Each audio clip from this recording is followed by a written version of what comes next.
কাছাড় জেলার সোনাই বিধানসভা কেন্দ্রের নির্বাচনী লড়াইয়ে উত্তাপ বাড়াতে এবার ময়দানে নামছেন পশ্চিমবঙ্গের তারকা সাংসদ সায়নী ঘোষ।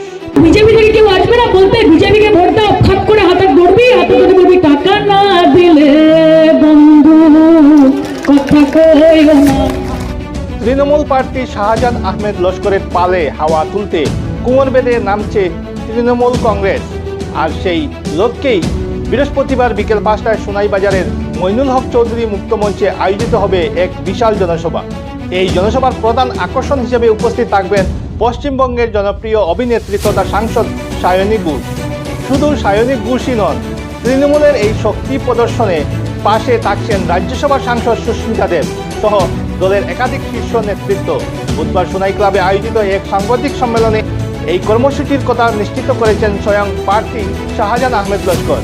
সাংবাদিক সম্মেলনে শাহজাহান আহমেদ লস্কর আত্মপ্রকাশ করেন যে সায়নী ঘোষের এই উপস্থিতি সোনাইয়ের সাধারণ মানুষের মধ্যে এবং দলীয় কর্মীদের মধ্যে নতুন উদ্দীপনার সৃষ্টি করবে।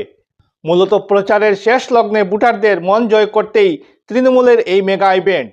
বিকেল 5টার এই জনসভাকে ঘিরে ইতিমধ্যে সোনাই এলাকার সাজ রব। এখন দেখার বিষয় পশ্চিমবঙ্গের এই তারকা প্রচারক সোনাইয়ের নির্বাচনী সমীকরণে কতটা প্রভাব ফেলতে পারেন। বিস্তারিত দেখুন প্রতিবেদনে। তৃণমূল কংগ্রেসের প্রার্থী 119 নম্বর সোনাই সমষ্টি থেকে আমার প্রতীক চিহ্ন জুড়া ঘাসফুল।